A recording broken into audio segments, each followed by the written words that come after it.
today we're going to make chocolate chip cookies, which we have never done before. Chocolate chip cookies are going to be very amazing because, yeah, they're chocolate chip cookies. They must taste very good. We've done like many things with chocolate chips. We've just never made chocolate chip cookies, which is kind of weird, but here we are. So, since we're a little healthier, we're going to make a healthier version of chocolate chip cookies. Yes. And so, we're going to show you guys our materials first. Our first material, which is something you probably need if you want to make a dough, is a very large bowl. It doesn't have to be very large, it's just big, but this At big. least this big. Yeah. But if you want to make a smaller batch than this, then you'll probably have to look at a different recipe and also have a smaller bowl. Okay, so this bowl is what we're using. It's pretty big. Okay, next thing we need is, we don't need to use this, but we just like to use it to like mash up the butter. You could also use a whisk. Yeah. We usually use a whisk, but sometimes we use this, and this time we're going to use this giant spoon. Yeah, it's just a large spoon. That's all you need. So, our next material is an optional material. It is a sifter. For wheat. You just sift your wheat in here so you can get all the grains and there'll be no clumps. So you won't have any clumps in your cookies. And another material. Yes. It is going to be a bunch of teaspoons. They're just measuring teaspoons and milliliters. Next we have our measuring cup. Yes, this is our measuring cup. Obviously it doesn't have to look exactly like this, but it has to be this measuring cup. This is almost optional, but it's actually not optional because if you don't measure, you could end up with a really weird recipe. Yes. So next we'll be going on to our ingredients. And so first on our ingredients, there is obviously like the most important thing to cookies. Butter! And we need 1 stick of butter or half a cup of butter. Yes, this is 1 stick of butter that we're using here. We are using this company. You don't have to use this company. You can if you want. This is a recommended one. Okay. And next up, we need some sugar. We're going to need 3/4 of a cup of sugar. Yes, and this is not an optional one. Chocolate chip cookies are always sweet because they're chocolate chip cookies. You can use whatever type of sugar you like. We're just using regular cane white sugar. You can use brown sugar if you want, but you probably need a little different recipe than ours. Next we have our almond flour. So this is where we're going to make it healthy. So we just got almond flour. It's not the best idea to sift almond flour, so don't do that. We are going to be using we're using 1 cup of almond flour. Yes, and we're also going to be using some of this normal flour, all-purpose. Yeah, this is just all-purpose flour, and we're using half a cup of all-purpose flour. So that's all 1.5 cups of flour, all flours. So if you're just going to use one type of flour, it's 1.5 cups. But if you use almond flour only, it'll be pretty healthy, more healthy than ours. But almond flour is only used to be a little healthy. We're just adding this so it doesn't all taste way different than chocolate chip cookies. So next we have some baking soda. Yes, this is not an optional one. If you want your cookies to stay still and not be like really flat and kind of hard, we're going to need 1 teaspoon of baking soda. Next we have 1 teaspoon of pure vanilla extract. Yes, it's very pure. This is not an optional. It is an optional item if you don't want it to have flavoring, but usually you need flavoring for a chocolate chip cookie. Next we have 1 tablespoon of water. We actually have a lot more than 1 tablespoon here. We have a lot more than 1 tablespoon. But we're just going to do it just in case we realize our cookies need more. Okay, so next, we also have some vegetable oil. It's optional. You don't really have to do that. And I don't think we're doing it, right? Yeah. Actually, we are going to do it. Maybe, yeah. Anyway, we need some chocolate Chips. Yes. They do not... No, don't melt them.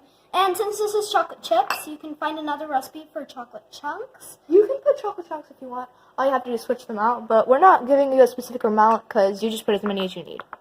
There, we have a bunch of chocolate chips right here. You can do as many as you want, depending on the size of the cookies and how many you're doing. Okay, so since we're doing this for Valentine's Day, we are planning on doing heart shaped cookies, but we might not if it doesn't work out. Anyway, so now let's get on to actually making the cookies. Hey, so we got an almost room temperature butter. Before it was like a literal rock. So this is almost room temperature. It's a little cold right now, And but we need soft. this butter. Actually, it's pretty soft. Okay, so that's the first step. We're going to put some sugar in it.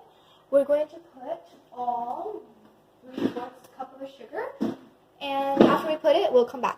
Right now we have 3/4 cup of sugar. And we're using all white sugar here. Yes. So here we go, pouring it in. And we're just going to beat it together with the butter, and we're going to come back after we're done that. Okay, so we got our butter and sugar mixed all. I mean, this is a little chunky at first, but wait till it melts. It's going to be perfect consistency. So now we have 1/2 cups of flour. We combined both, almond and just all-purpose. And we're going to sift the flour until it gets to the almond because we put it on top of each other, so yeah. Let's go. So, first let's...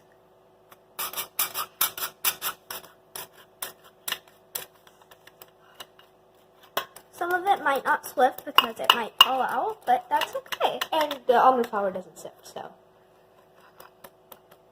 And now it's, technically we're going to come back right after we sift Yeah, this. so we've got both flours in, and we're going to stir it with the butter and sugar. We'll come back right after we finish just combining these because it will take a lot of work and a lot of hand muscle. Okay. So we kind of mixed it. The butter still needs to melt a bit, and we're not doing it separately. Just one thing. Okay, so basically this is a bit crumbly, but don't get scared, we're not done yet. Here is some vegetable oil. It's not olive oil, don't worry. It might say that, but it's actually vegetable oil. Okay, yeah, we're just going to add a little bit, just about 2 tablespoons, maybe less than that. Yes, and we are going to use this vegetable oil in the cookies. And this is not in replacement of butter, just so you know. Yeah, this is just extra. And you still need to do it, though. If it's still, like, kind of crumbly like ours is, you need the vegetable oil. It's just to soften it. Mm-hmm. Okay, so...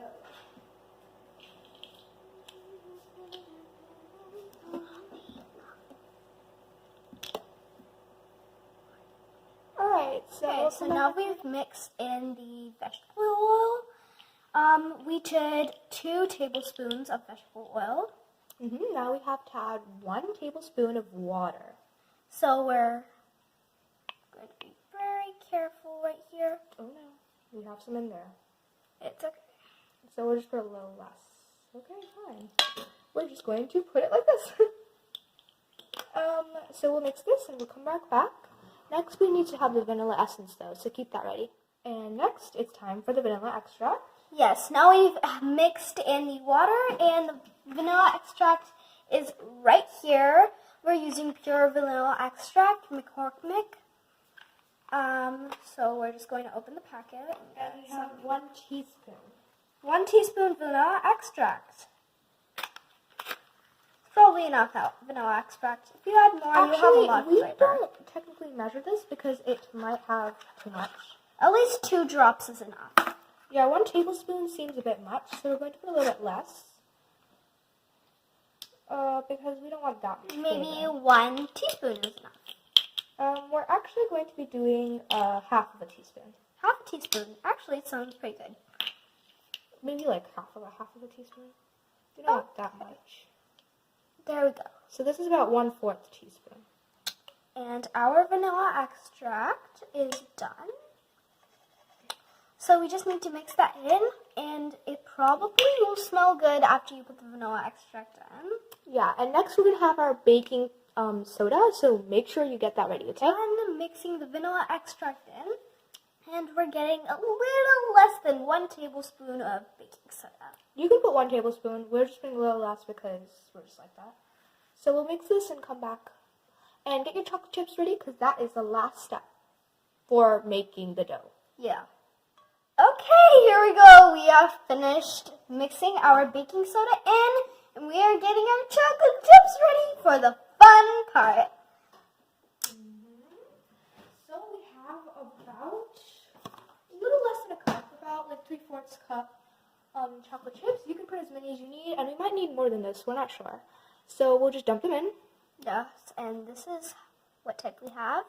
Chocolate chips. You can add chocolate chunks if you want. Yeah, just do whatever you want. So the hand's literally Add now. little by little because we don't know how many we exactly need. This is so fun to do, honestly. We'll come back after we're done. Okay, so now we have our cookie dough ready. It looks really yummy already. Yeah, now we're going to roll this out, and we have a heart-shaped cookie cutter that we're going to use to cut the heart shapes.